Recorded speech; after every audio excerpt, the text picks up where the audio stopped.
Welcome back to What Arty Noobs, the channel of disturbance. This is the 212A. It's a tier 9 Soviet SPG. This one's located on the north spawn of Prokhorovka, and it's under the command of Oxagon of ANIML. And you can see 3 marks of excellence on the barrel and a fairly crazy colour scheme as well. Time to roll out. Game on! Based on the KV222, so that makes it technically a tier 7 hull, because although the KV222 is actually a tier 5 in the game, the hull was basically a tier 7 hull based on the armour. So it's actually a KV1 hull with extra armour added. 203mm howitzer, 900 alpha, 52mm pen, that's from memory. There you go. 10.4 meters on the burst rate, between 12.5 and 28 seconds of stun. We didn't see the equipment loadout, but I'm sure that Oxagon will supply that for us so we can actually get an idea.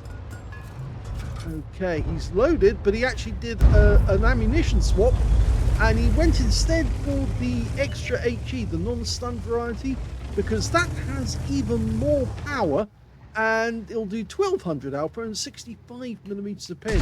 So if you do have a heavy tank that's lining up on a ridgeline to shoot, sometimes that can be worth more because you'll get more damage. Now, it's showing he's fully loaded. He's not.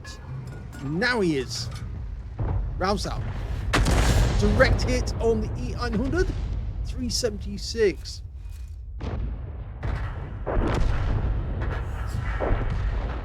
Oxagon does play a lot of the high tier Arty, but then he has got 3 marks of excellence, so why shouldn't you? Yes, if you like doing what you like doing, then go for it.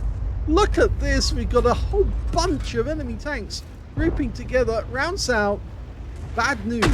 Direct hit to a CC1 Mark III, but it also damaged the Cobra that was up there at the same time. You never try and get so many tanks together because obviously that is going to cause problems. In fact, there's some fairly fruity language going on in chat. I think you can probably see it because I think the EBR 105 on our team died early. Well, he's not accepting blame and other people are calling him an idiot. It's a tier 10 game with tier 9 tanks, and now he's got a direct hit on the M103. Yes, if you've actually gone out of a game early, sometimes, unless you saw something very unusual happen, it's probably worth getting out of the game and going into another one somewhere else. But sometimes people stick around and then just use foul language to describe their teammates, saying how bad they are. Rounds out.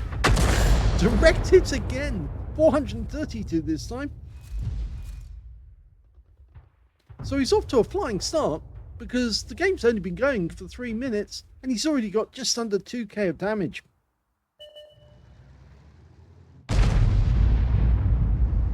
Now that M103 is trying to get shots on our guys. He just took a whopping great hit, 747. He went down with the next shot to the Jaegeru. I think it may have been the 60 TP who got a shot on him, because that guy's got the big 152mm gun. He lost 747 very suddenly. Okay, the E900 that we saw earlier in the game, well, that was unfortunate. The shell went over the top of him and landed behind him.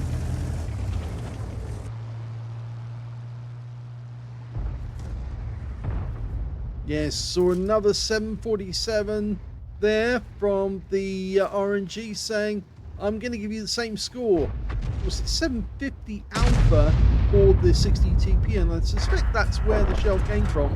Rounds out. Direct hit, 473 this time.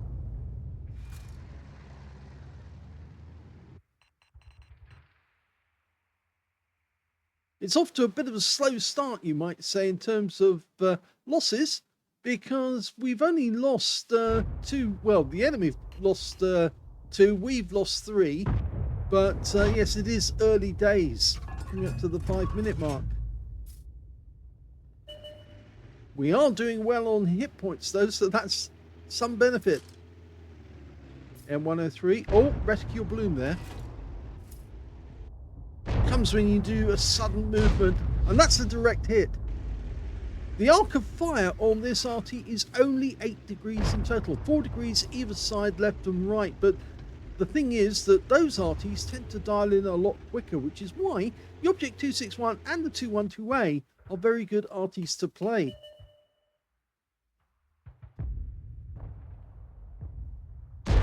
Almost loaded, ready for another one. He's still playing with the non-stun HE, but he does have plenty of the stun variety.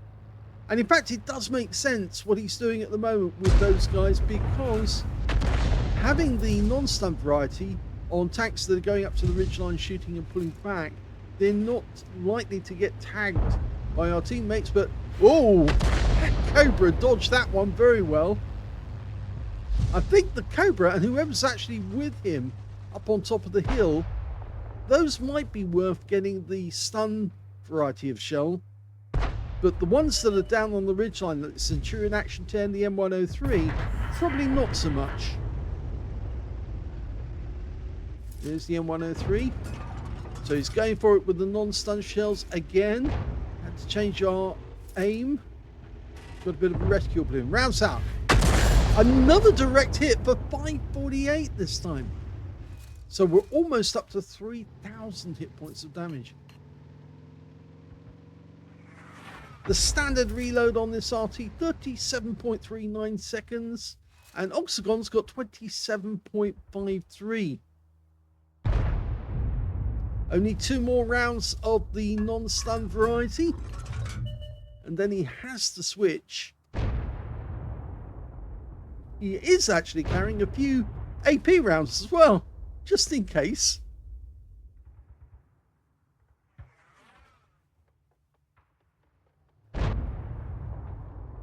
It's going very slowly.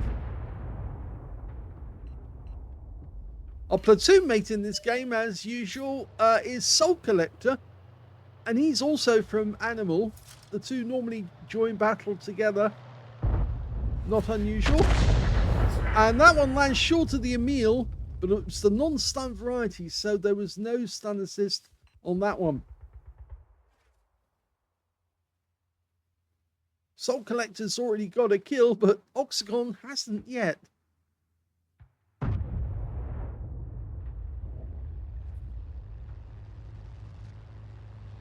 So the T-30 is a tank destroyer, although to the Americans it was actually a heavy tank. And he's got a 155mm gun, and he's in the standard position for tank destroyers on this map. And that one landed alongside the Centurion, but we get no damage whatsoever. So now we are definitely loading the stun variety of shell. He'll probably only switch to the AP if he gets a decent target.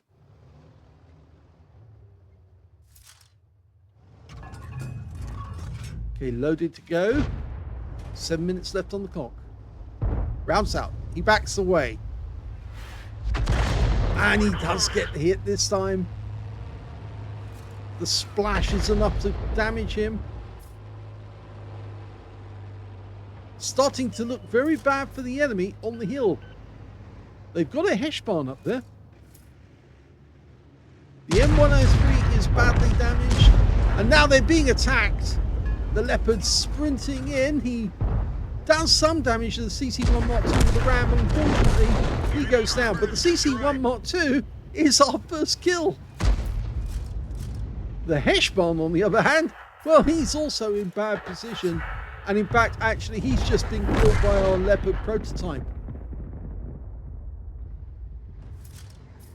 Okay, the 100. Just short of the dip, the bowl. Rounds out. Went long. Remember, it does drop off quite deeply there.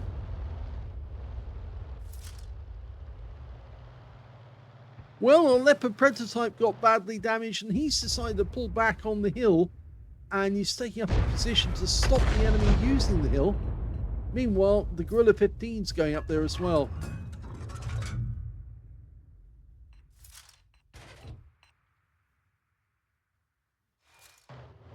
There's the Emil. Rounds out. He pulls back, and the shell falls short. Knocked a few trees down as well. Enemy Arty in this game is a batch at 155.55, but they're not trying counter battery. I think they're pulling the smart game, because of course if they don't try and counter battery, they're trying to kill the enemy tanks as quickly as they can. And it does make sense sometimes to do that. Yeah, that Centurion Action 10 pulled back. In fact, he's going forward, I think, now to assist the Emil 2. And I think from that shell just coming in from the patch out, we get an idea of where he is. He's actually in about the center of the map. Roundabout grid square K4, I think. There's the Emil. Line up. Rounds out. Direct hit 374. That's the good thing about having this quick dial-in. It means that you can get that shell out very quickly. And he got stun assist off that one as well, because the Emil took a hit for 645, and I think that may have come from the gorilla who's up on top of the hill. So he looked down, he could see the Emil, and after we just hit him, thought I'll poke one in, and he did, but he got a low roll. Of course I am guessing, but you never know, that might be what actually happened. That Emil would have been in defilade from the enemy tanks, or from our tanks, on our side of the dividing line at the center.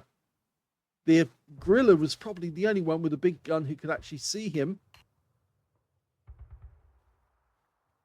In fact, now we've got Oxagon saying spot. Nobody's spotting, so he's got nothing to shoot at.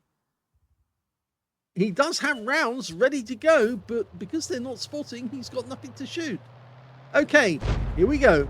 Let's get this Emil. Change direction. He's trying anti-Arty play. Trying to avoid the shell. Rounds out. Close. Very close, that one. And we can now see the Centurion Action 10. I wouldn't be surprised if Soul Collector actually gave him a few shots. He's probably in reload at this moment. And it was Soul Collector who got the kill. I say that, and then Soul Collector, he must have been lining that guy up. Oh, no, that's vicious. That was the gorilla on the enemy team. Rounds out. Long flight time for that shell. 3.5 seconds worth. You would have seen that shell arcing through the sky if you'd been down on the bottom.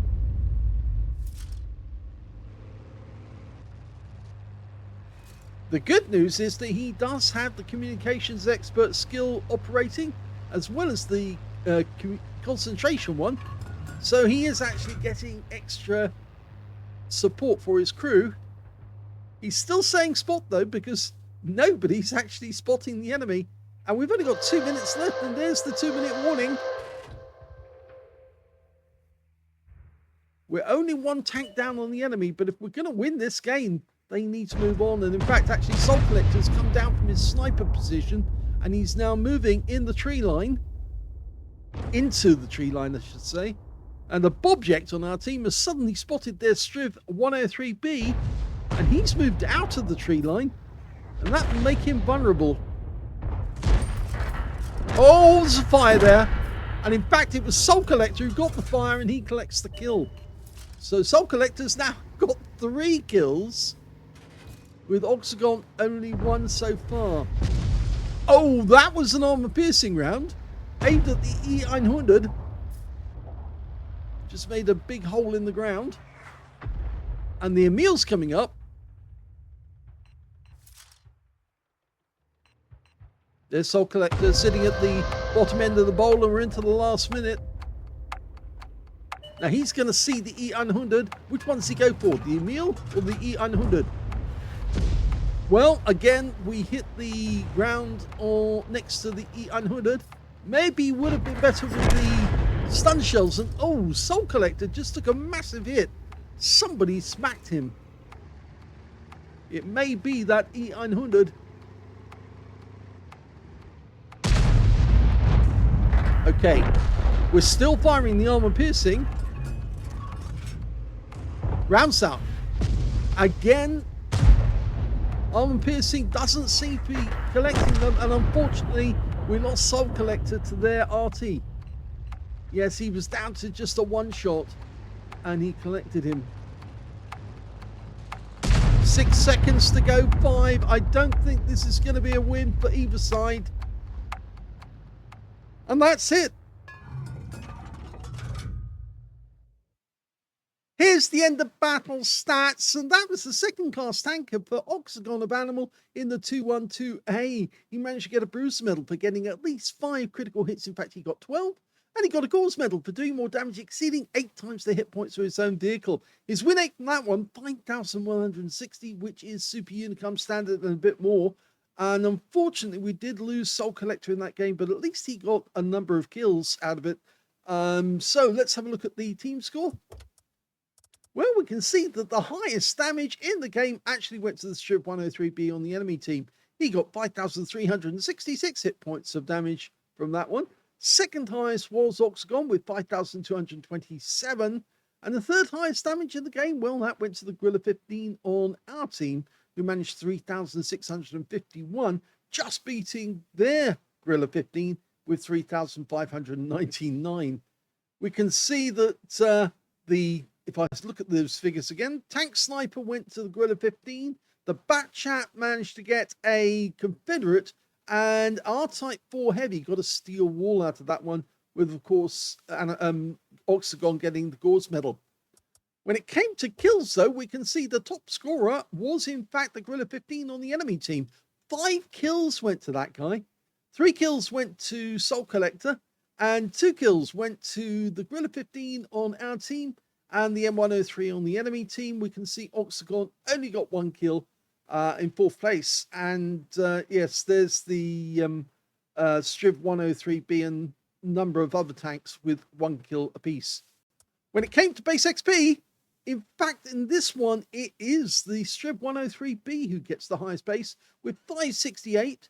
Second was Oxagon with 550. And third is the Batchat 155.55 with 527. So Oxagon got second on damage. He got, well, 4th on kills and second on base XP. And Soul Collector, again, just to do that and make sure, 1,379 hit points of damage, 3 kills and 418 base. You can see that that Oxagon fired 22 rounds in that game, got 9 direct hits on the enemy, no penetrations, but 18 splash. Damage of 5,227, all of it at more than 300 meters. Damage 9 of the enemy, killed 1, and got 1,162 hit points of stun assist of 5 stuns. So maybe the fact that he didn't get as many stuns actually depleted his ability to get an ace tanker on this occasion. On a premium count, he earned 24,112 credits from this game, and he also got the Courageous Resistance Award because, of course, he got a medal and he got a mission completion bonus as well. 2,012 experience points out of this one on top, and again, Courageous Resistance and a mission completion award. Yes, towards the end of the game, it was getting very difficult because, of course, the team weren't spotting. And without spots, Oxagon couldn't put the shells in. But he selected to use the armor piercing on a few of those tanks, which were fairly heavily armored tanks. And the problem there is, of course, that under those circumstances, you need a direct hit to make them work. And of course, the shells weren't hitting the targets. They were actually hitting the ground next to the targets or overshooting and going behind. Sometimes, under those circumstances, it's probably better to fire the HE because at least you're going to get some damage on the tank and possibly get some more stun assist to get an ace tanker. So, unfortunately, this one was a draw, but I'm sure that we have some replays to do for Oxagon where he gets a win. Hope you enjoyed that one. If you did, please give this a like, and thank you for watching.